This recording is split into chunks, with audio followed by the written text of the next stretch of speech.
Bonjour à vous. Aujourd'hui, j'aimerais partager quelques réflexions sur la puissance de l'imagination. Voilà, actuellement, on n'a pas tellement le choix sur nos allées et venues. Voilà, il y a plein de choses sur lesquelles on a une marge de manœuvre et d'action réduite.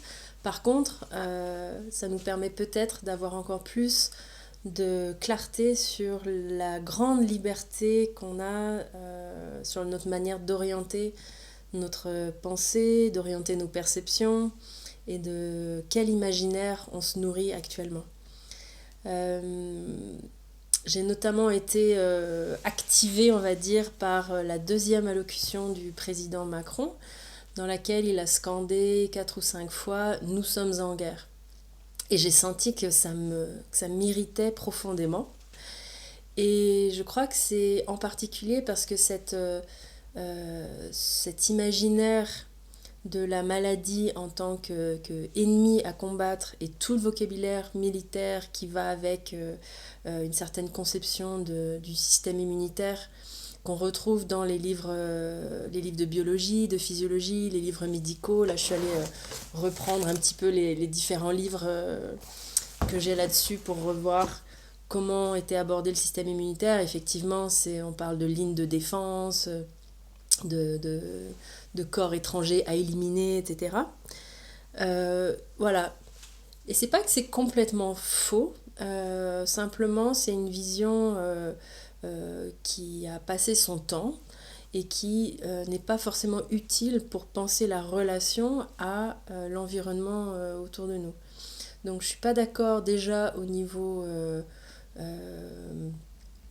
je dirais au niveau éthique, parce que penser comme ça muscle la part de nous qui existe déjà, voilà, qui est déjà mise en route depuis un moment sur la construction d'un sens de soi en opposition à ce qui est extérieur à soi.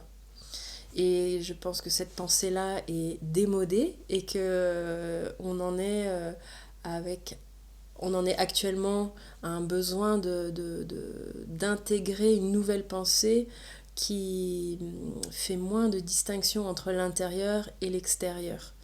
Donc, c'est pas que les contours de soi, de notre corps, les contours de notre peau n'ont pas une valeur propre, mais plus j'affine mes perceptions et plus je rentre en relation et en résonance avec le monde, moins je peux distinguer très franchement ce qui est moi, ce qui n'est pas moi, ce qui est extérieur, ce qui est intérieur.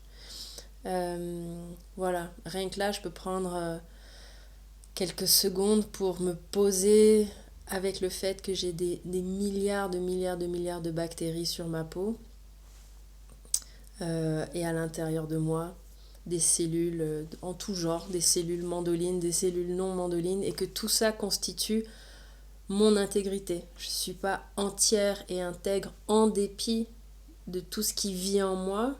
Je suis intègre et entière grâce à tous ces corps étrangers qui me constituent et qui participent à mon équilibre, à mon homéostasie et à ce qui fait une impression de mandoline. Voilà. Voilà, donc j'aurais plutôt envie de nourrir des imaginaires qui vont dans ce sens, d'une porosité entre l'intérieur et l'extérieur et d'une porosité dans mon sens de moi en relation à mon environnement, en relation à tous les êtres vivants et moins vivants, non vivants, qui me, en moi, à l'extérieur de moi, au niveau des contours de ma peau et de mon tube digestif.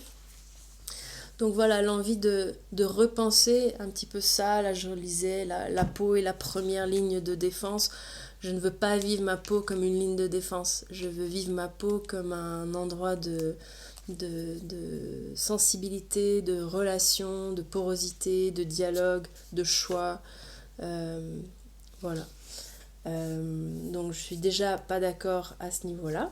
Et au niveau politique, je suis pas d'accord non plus. J'ai pas envie d'une politique qui base son sens de la fédération, de création de liens sur le positionnement d'un corps étranger contre lequel on aurait à se défendre. Notamment une politique qui n'a pas su créer du lien en dehors de ça.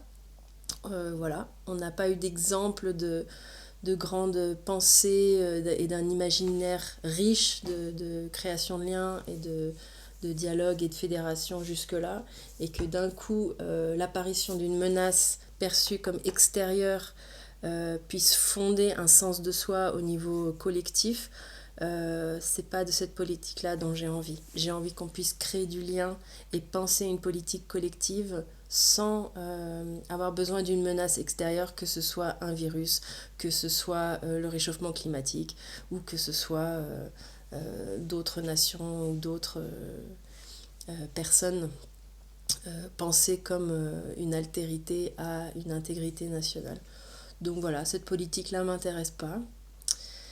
Et je trouve que c'est une paresse intellectuelle et d'aller dans ce sens et de nourrir cette pensée-là. Peut-être que ce qui se passe actuellement nous invite justement à repenser la notion de frontière et à repenser la diplomatie à l'échelle d'un corps, à l'échelle d'un petit collectif, à l'échelle d'une nation. Et pour les personnes qui me connaissent bien, vous savez que je suis plutôt fan de cadres très clairs, de limites très claires. Donc je ne parle pas non plus d'un grand bougli-bougli-bouglia. Par contre, de clarifier ce qui est vrai pour moi, ce que je perçois comme extérieur, ce à quoi je vais dire non, ce que je vais laisser rentrer, ça demande une finesse de perception et une tolérance de la complexité, voilà, qui demande du temps et qui demande du soin. Et donc, pour moi, nous ne sommes pas en guerre. Nous sommes en suspension, nous sommes face à un inconnu immense. Nous sommes au printemps, nous sommes pris dans le foisonnement, le grand foisonnement de l'énergie du printemps aussi, qui est accélérateur, qui est dynamique et qui sous-tend un petit peu ce qui se passe en ce moment. Voilà. Donc j'ai plutôt envie de soutenir et d'inviter à ce que nos imaginaires prennent le temps, puisqu'on a le temps là, de ressentir, de percevoir, de questionner quelle est la limite de moi, de l'autre, et de valider ce qui est vrai pour vous là-dedans, mais de ne pas céder à de la facilité.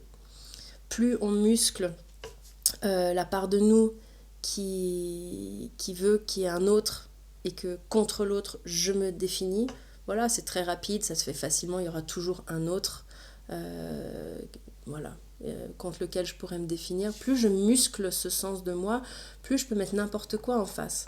Ça peut être une autre nation, une autre nationalité, une autre personne, une autre partie de la population, peu importe, là c'est un virus. Bon, le fait est que j'ai pas envie de muscler ma dépendance à une menace extérieure pour construire un sens de moi.